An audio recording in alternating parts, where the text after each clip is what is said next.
Hi, Jim Smith, Rental Car Review number 4. Back in Portland, Oregon, mid-November. We've actually got sunshine with me today. The car of choice, 2014 Toyota Avalon, Toyota's flagship sedan. Let's see how she does. So let's do an exterior walk around. Once again, this is a 2014 Toyota Avalon, Toyota's flagship sedan. It's the base model trim package called the XLE. Toyota does something fairly unusual with their trim badging. They do an XLE, they do an XLE Premium, they do an XLE Touring, and then they do a Limited, and the Limited is not actually designated XLE. So this one's the base model XLE, priced at about $32,000. It's got no options other than whatever comes with the XLE. Long wheelbase, very nice, good quality ride from the long wheelbase, and plenty of backseat leg room. It's quite roomy back there. The styling of this car is, I believe, to be, in my opinion, a bit over-styled. It's almost like Toyota's trying too hard to give it a signature, but yet this class of car, the silhouette, as we'll illustrate in a second, the silhouette is very similar to some other cars. So they try and do some things here.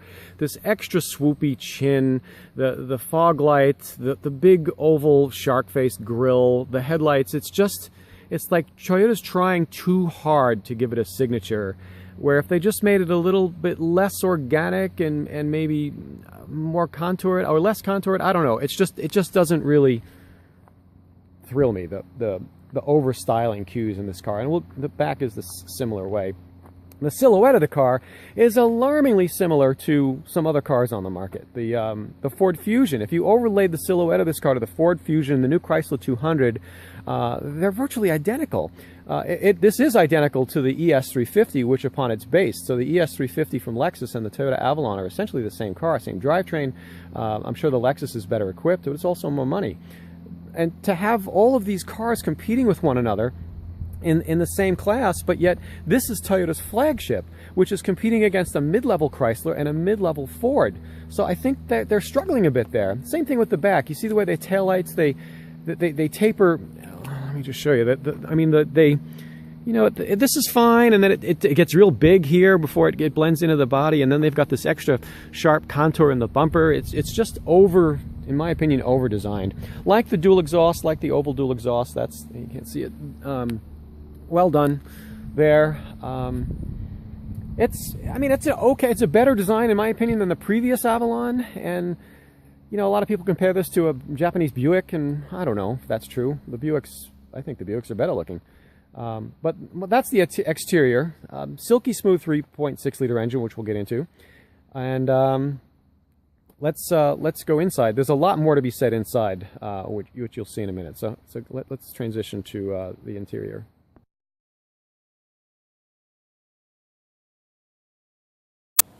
Okay, so for the interior of this car, where do I begin?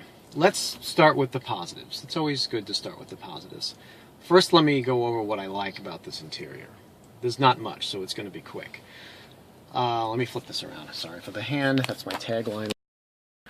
The dash cowl and the dashboard, the top pad, is very low. You sit high in relation to the dash pad, and you've got a very commanding view of the road. The dash is never intrusive into your view, so that's good. That's a positive. Another thing I like about this interior is the audio controls on the left spoke of the steering wheel. They make a lot of sense on the left-hand side. On the right, most cars put them on the right-hand side, and if your right hand is busy with the shift lever or doing something else, you've got your left hand free to change the volume or change the station or change the track. If your right hand was free, you could just do that with the knob on the stereo, or you could interface with the touchscreen. So I really like them on the left hand side.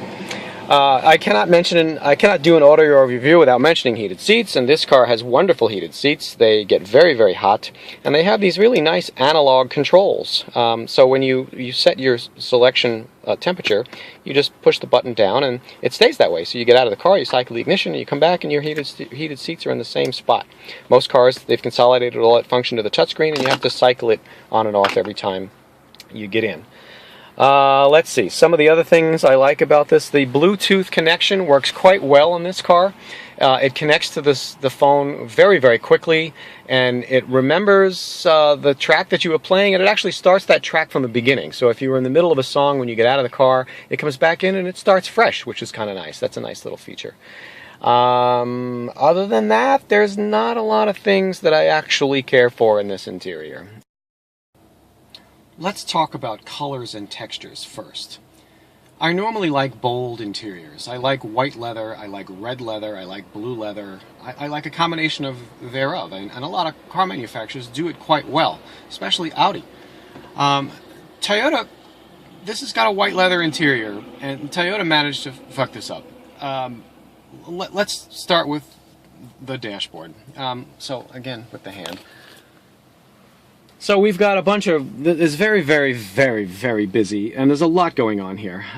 So we've got, the top pad is black, and it's got its own texture, and it sort of like comes out as like this hand is like reaching out at you over the gauge cluster. And it's kind of unnerving to have this thing jutting out at you like it is, especially since it's bisecting the white leather behind it. And then we'll, so onto the white leather, it's got its own texture, and then you've got the touch screen surrounding the touch screen.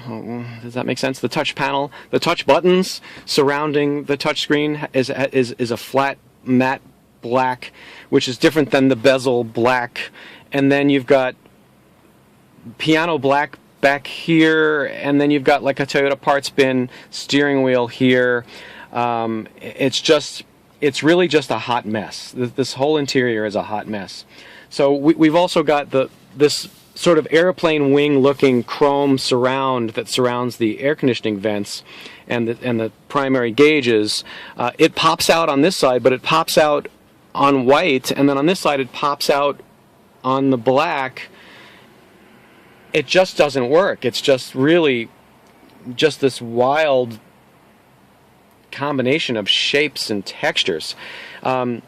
Just the center stack alone. So the center stack here looks like it was lifted out of a 1980s Toyota. It's got LCD segmented backlit sections to it that clearly was a cost-cutting measure. And it looks like this section of the car was actually designed by a different team than the top section. And the manager got down and said, and physically drew a line across here and said, here, you guys do this portion and you guys do this, because they don't match, they don't make sense, and it just doesn't work. Going up to the touchscreen, yeah, it's a 1990s touchscreen. Okay, so I spent a little bit more money there, and I mentioned earlier it works quite well in terms of Bluetooth connectivity.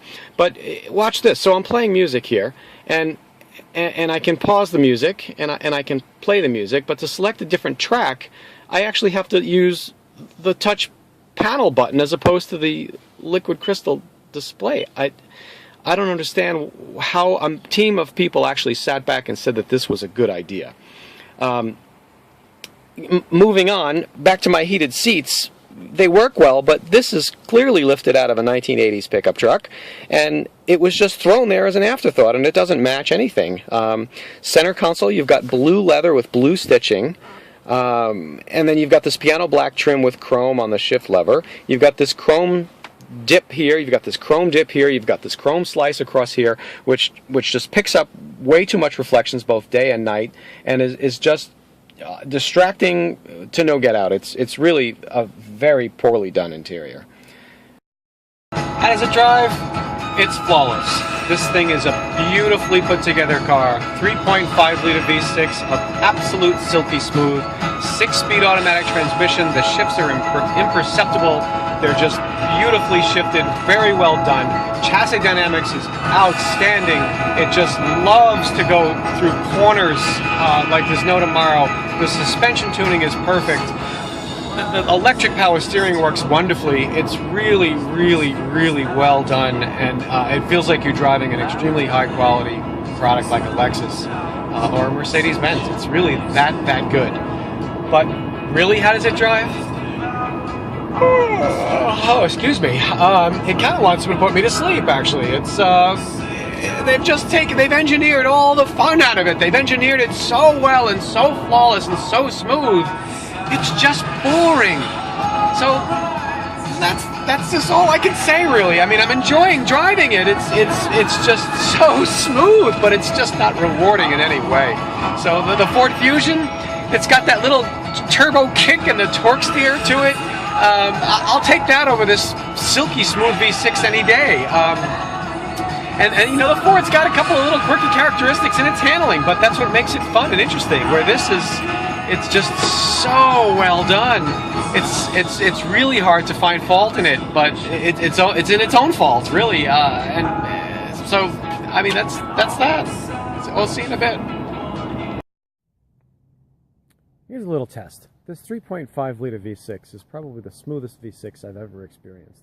Toyota's legendary for creating wonderfully smooth engines. Their straight six, the V8, the 4-liter V8 that was in the Lexus, they're all incredible motors. This one doesn't disappoint. It's extremely smooth. So to illustrate this, I'm doing this little cup test, and I'm going to read a quote from an old Lexus commercial, and I'm going to change the names to protect the innocent. After years of intense work, Toyota is ready to celebrate, because even at an equivalent of 800 RPM, the Toyota Avalon is designed to stir the soul and not much else. And I really tried to make this happen with the engine running, and it was impossible. But the cups being empty, they just fall right over. So this is a simulated 800 RPM. And in the original commercial for the 1989 Lexus LS400, they were doing 149 miles an hour on a treadmill, on a dyno. And they had the wine glasses on the hood. It's a famous commercial, and it was an important commercial. It was legendary in the car world, and it's still referenced today. So to pay homage to that, I thought I'd do this little cup test. But what's interesting about the marketing quote and what I just read is this car is the exact opposite of that quote. So the final tagline is that it's designed to stir the soul and nothing else. This car does not stir the soul because it doesn't stir anything else. The car is so perfect and so flawless, it's boring. And that's, I think, my final review. Would I buy one of these? Absolutely not.